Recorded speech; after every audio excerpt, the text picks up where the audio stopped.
Friends, welcome back to my YouTube channel.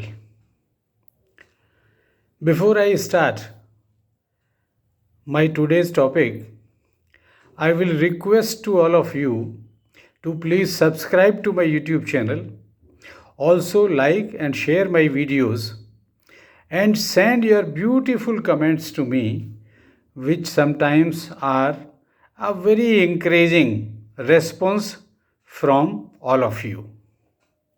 Today I am going to talk to you on an event which the RBI governor attended on Friday.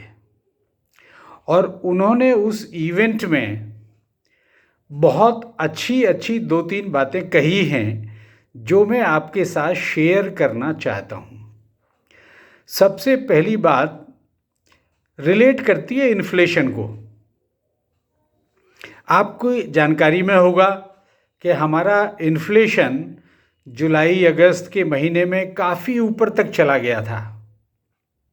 धीरे धीरे वो नीचे आ रहा है। RBI ने भी repo rate को कई बार बढ़ाया है। अब तक मई 2022 से लेके अब तक आरबीआई ने 2.25% से अपने रेपो रेट को बढ़ा दिया है।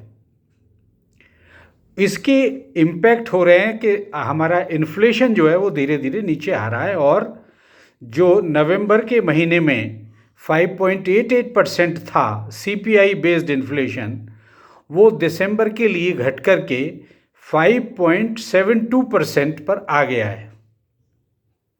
तो लोगों ने ये कहना चाहा गवर्नर आरबीआई से कि अब आप अपने इन्फ्लेशन के टारगेट को रिव्यू कर सकते हैं, रीफिक्स कर सकते हैं। उन्होंने कहा ये जल्दीबाजी होगी, it will be too soon to take action on this to moderate the inflation target.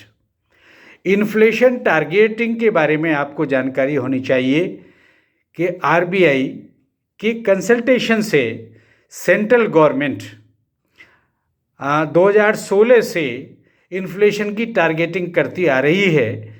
So central government in consultation with reserve bank of India पहला टारगेट फिक्स किया था 2016 में, जिसको मार्च 21 में रिव्यू किया गया और उसको पिछले टारगेट्स को ही आगे कैरी फॉरवर्ड कर लिया गया है।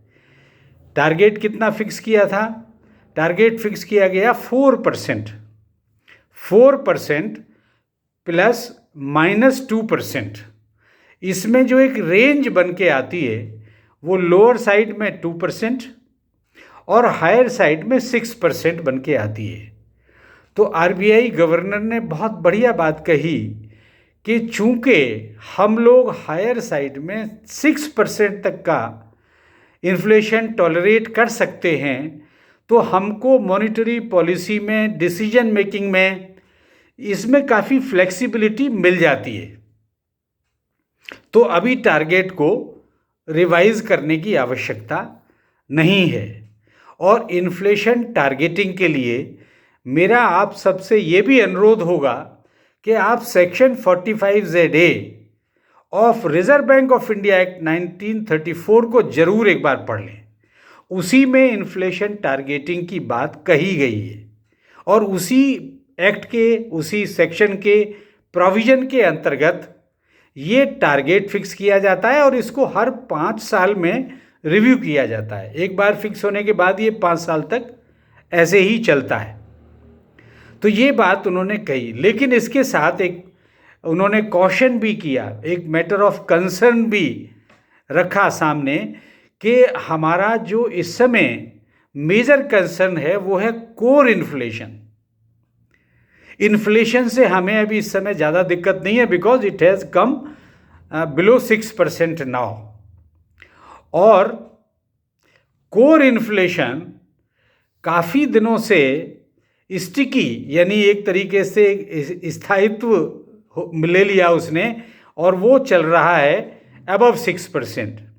दिसंबर के लिए भी ये 6.31% है कोर इन्फ्लेशन।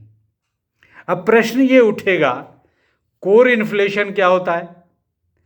तो कोर इन्फ्लेशन होता है कि जो persistent inflation over a long period of time expect करता है आरबीआई, वो कोर इन्फ्लेशन की कैटेगरी में आता है। और इसकी जब कैलकुलेशन करते हैं तो इसमें वो जो वॉलेटाइल आइटम्स हैं हमारी कंज्यूमर प्राइस की बास्केट में, उनको एक्सक्लूड कर दिया जाता है। तो इसमें फूड एंड एनर्जी प्राइसेस को एक्सक्लूड करते हुए कोर इन्फ्लेशन को कैलकुलेट किया जाता है।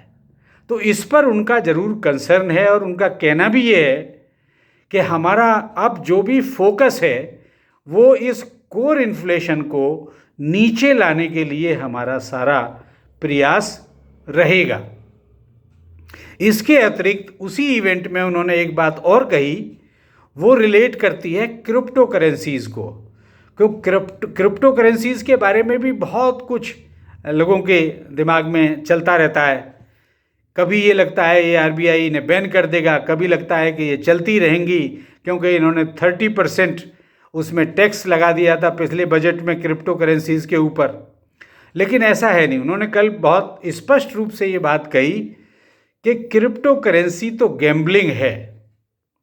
हमको ब्लॉकचेन टेक्नोलॉजी को तो सपोर्ट करना चाहिए, लेकिन क्रिप्टो करेंसीज़ को सपोर्ट नहीं करना चाहिए, इनको बैन कर देना चाहिए। क्योंकि क्रिप्टो करेंसी, क्रिप्टो जो एसेट्स हैं, ये मीन्स ऑफ एक्सचेंज भी बन सकते हैं और जो सेंट्रल बैंक की अथॉरिटी को अंडरमाइन करते हैं। और ये सेंट्रल बैंक, हमारे यहाँ रिजर्व बैंक ऑफ इंडिया की अथॉरिटी को चैलेंज करते हैं क्रिप्टो एसेट्स, तो इसलिए वो इनके बिल्कुल फेवर में नहीं है। तो यहाँ पर हमारे पब्लिक के मेंबर्स ऑफ द पब्लिक, आम जन को बड़ा सतर्क हो जाना चाहिए। क्रिप्टो करेंसीज में कोई भी ट्रांजैक्शन करने से पहले 10 बार सोच लें। आरबीआई आज भी और पीछे भी उनकी ऐसी लाइन रही है कि वो इसके विरुद्ध है, इसके खिलाफ हैं, और इसके रेगुलर होने के या इसको अपने रेगुलेशन में लेने का आरबीआई का अभी कोई मंशा, कोई इरादा नहीं है। तो ये कल जो उन्होंने बात कही, मुझे 2 बातें उसमें बहुत अच्छी लगी।